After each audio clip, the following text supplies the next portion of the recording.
Haleluya, salam sejahtera bagi kita semua. Selamat pagi Bapak Ibu Saudara. Kita bersyukur kepada Tuhan karena Tuhan baik dalam kehidupan kita. Pagi hari ini sama-sama kita akan belajar firman Tuhan. Saya mengambil di dalam Injil Matius pasal yang ke-14, ayatnya yang ke-15 sampai 21. Menjelang malam muridnya datang kepadanya dan berkata, "Tempat ini sunyi dan hari sudah mulai malam. Suruhlah orang banyak itu pergi supaya mereka dapat membeli makanan di desa." Tetapi Yesus berkata kepada mereka, "Tidak perlu mereka pergi, kamu harus memberi mereka makan." Jawab mereka, "Yang ada pada kami di sini hanya 5 roti dan 2 ikan." Yesus berkata, "Bawalah kemari kepadaku." Lalu disuruhnya orang banyak itu duduk di rumput. Dan setelah diambilnya 5 roti dan 2 ikan itu, Yesus menengadah ke langit dan mengucap berkat. Lalu memecah-mecahkan roti itu dan memberikannya kepada murid-muridnya. Lalu murid-muridnya membagi-bagikannya kepada orang banyak. Dan mereka semuanya makan sampai kenyang. Kemudian orang mengumpulkan potongan-potongan roti yang sisa 12 bakul penuh. Yang ikut makan kira-kira 5.000 laki-laki, tidak termasuk perempuan dan anak. Saya memberikan tema renungan pagi hari ini yaitu belajar menerima hal kecil. Ya, Tuhan melakukan mujizatnya yang dahsyat dimulai dari hal-hal yang kecil. Bagaimana di dalam ayat yang sudah kita baca pada pagi hari ini, yaitu dimulai dari 5 roti dan 2 ikan. Kita harus berani membuka diri untuk menerima fakta-fakta yang dianggap sepele Bapak Ibu Saudara. Seperti yang kita baca tadi ya. Itu 5 roti dan 2 ikan dapat memberikan 5.000 orang laki-laki. Belum termasuk perempuan, belum termasuk anak-anak mereka. Dan tidak hanya sampai di situ, masih tersisa 12 bakul. Bapak Ibu Saudara bisa membayangkan bagaimana 5 roti dan 2 ikan Tuhan bisa mengubahkan, bahkan memberikan makan buat mereka sampai lebih, sampai sisanya masih ada 12 bakul. Berikut kita akan melihat bagaimana komentar para murid. Ada 2 komentar di sini yang saya catat. Di dalam Matius pasal yang ke-14 ayat yang ke-17 dikatakan, "Yang ada pada kami di sini hanya 5 roti dan 2 ikan." Itu komentar para murid-murid. Dan yang kedua di dalam Yohanes pasal yang ke-6 ayat yang ke-9. "Tetapi apakah artinya untuk orang sebanyak ini?"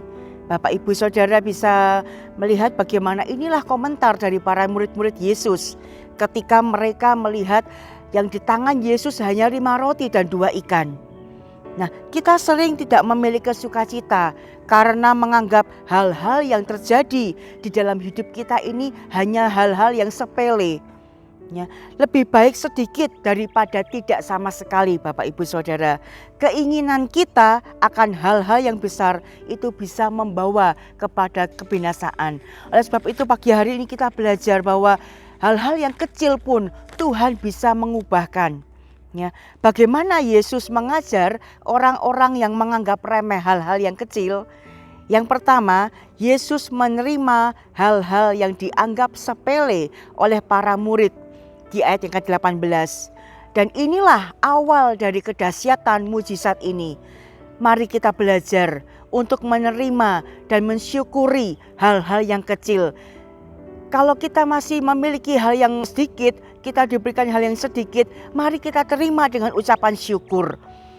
Kita belajar untuk menerimanya karena dimulai dari hal-hal yang kecil saja. Yang kedua, Yesus mulai menata, Yesus mulai mengatur. Di dalam Injil Markus pasal yang ke-6 ayat yang ke-39 dan 40 dijelaskan bahwa Yesus itu mengelompokkan orang-orang yang mudah dibagikan makanan. Hal ini berarti kita mau belajar untuk mengelola setiap berkat yang kita terima dari Tuhan. Tuhan memberkati kita, oleh sebab itu kita harus kelola berkat itu dengan baik. Dan hal yang ketiga, kita belajar bahwa di sini Yesus memiliki iman di ayat yang ke-19.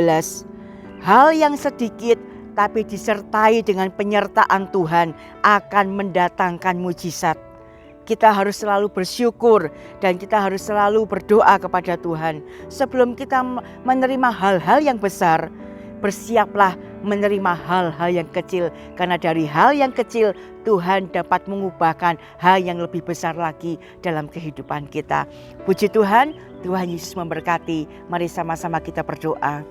Kami bersyukur pagi hari ini Tuhan. Terima kasih buat kasih setia-Mu yang terus melimpah, yang Tuhan limpahkan di dalam kehidupan kami. Pagi hari ini kami sudah dengar firman Allah. Kami mau belajar Tuhan untuk kami dapat menerima hal-hal yang kecil terlebih dahulu. Karena kami percaya Tuhan sediakan hal-hal yang lebih besar lagi dalam kehidupan kami. Ajar kami Tuhan untuk kami dapat bersyukur untuk segala berkat yang Tuhan berikan. Kami boleh dapat mengelola setiap berkat yang Tuhan berikan dalam kehidupan kami dengan baik. Dan kami mempunyai iman yang kuat untuk kami tetap berada di dalam Tuhan. Kami beriman karena kami percaya kepada Engkau sebagai Tuhan dan Juru Selamat kami. Terima kasih Tuhan, biarlah firman-Mu itu Tuhan meteraikan dalam kehidupan kami. Terima kasih Tuhan, memberkati setiap Bapak Ibu yang sudah mendengar firman Tuhan pada pagi hari ini. Tuhan, mereka yang sudah dengar firman Allah, Tuhan berkati jemaat-jemaat-Mu, memberikan mereka kesehatan, memberikan mereka kekuatan, memberikan mereka hikmat pewahyuan, dan juga Tuhan yang akan pelihara iman mereka untuk tetap teguh di dalam Engkau, memenuhi kehidupan mereka dengan firman Allah dan Roh Kudus-Mu Tuhan. Terima kasih Tuhan Yesus. Bapak Ibu Gembala, seluruh para pelayan-pelayan Tuhan juga diberkati Tuhan, diberikan kesehatan, diberikan kekuatan, diberikan hikmat pewahyuan yang daripada Tuhan untuk kami boleh dapat melayani pekerjaan-Mu. Bahkan kami juga berdoa Tuhan buat bangsa dan negara kami, Indonesia. Tuhan, kami percaya Indonesia ada di hati Tuhan dan Indonesia penuh dengan kemuliaan Tuhan. Tuhan memberkati seluruh bangsa kami, biar karena hujan kemuliaan-Mu tercurah atas bangsa kami. Kasih kemurahan-Mu menjamah bangsa kami. Terima kasih Tuhan Yesus, kami akan menapaki hari yang baru ini berjalan bersama dengan Tuhan. Karena kami yakin ketika Tuhan ada di depan kami percaya penyertaan-Mu dalam kehidupan kami sempurna. Terima kasih Tuhan, kami sudah berdoa bersyukur di dalam nama Tuhan Yesus. Haleluya. Amin.